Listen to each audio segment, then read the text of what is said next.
Өнөөдөр бид маш сонирхолтой сэдвийг хүндэх болно. Энэ Сатурн гариг буюу Санчир гариг юм. Санчир гариг бол харахад маш үзэсгэлэнтэй харагддаг лээ.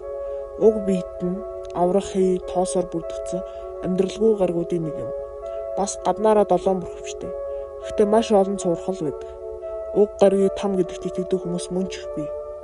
Хүмүүс нэлээдгүй маргалцсан асуудал нь Сатурн бол Сатан гэж зүүн тишээ иргэдэг гаригуудын нэг юм.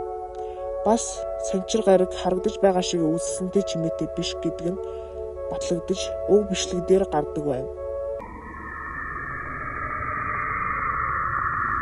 Одоогийн түгээмэл шинжлэх ухаан Санчир гаригийг хойд туйл дээр 6 өнцөг тишээ олбиртэй мэт бүтэц байдаг гэж үздэг. Энэ нь үнэхээр байдаг ч байж магадгүй, үгүй ч байж магадгүй. Тиймээс энэ зураг нь NASA-гийн бидэнд үзүүлсэн CG буюу компьютероор бүтээсэн дүрс юм. Бид нар ямар нэгэн утга учиртай гэж үздэг нь энэ кубын 4 өнцөгтэй Сатаны символтой холбоотой бас хачирхалтай нэг зүйл бий.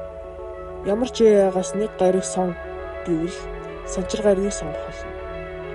Уг гаригийн зураг болго адил төстэй дизайн маш олон алдартай логодор байдаг. Жишээлбэл NASA, Target, Nissan, DirecTV, Universal гэх мэтчлэн. Санчир гаригаас нууж өөр болгосон дизайнууд юм. Бас дуучид жүжигчид үүнтэй холбоотой байдаг юм учраас Сатурн шүтлэг гэж дуучид жүжигчид алдартнууд дунд үзэгддэг. Сатурн бол Сатан бол материаллык физик ертөнцийн бурхан гэж тайлбарладаг. 3 хэмжээст орон зай болон Санчир гариг нь бүх материаллык зүйлсийг талсжуулж буюу бодит хэлбэрт оруулдаг гэж үздэг юм. Уг Санчир гариг нь үүнээс бол Сатан болон там гэж нэр зүүсэн билээ. Дуучид, жүжигчид ивент оролцож байхдаа, ярилцлага өгч байхдаа Санчир гаригийн дүрстэй хувцас скубол дурддаг. Жишээ нь Lady Gaga, Katy Perry, Kendall Jenner гэх мэт. Энэ бол зөвхөн эхлэл жишээнүүд юм. Бас нэлээдгүй их хүүхэлдэйн кинонд ирж гар. Үгэж дуусахгүй Сезан Санчир гэдэг дуу гаргаж байсан юм. Энэ дууны нэг мөр олонний сэжгийг төрүүлсэн. Life is better on Saturn.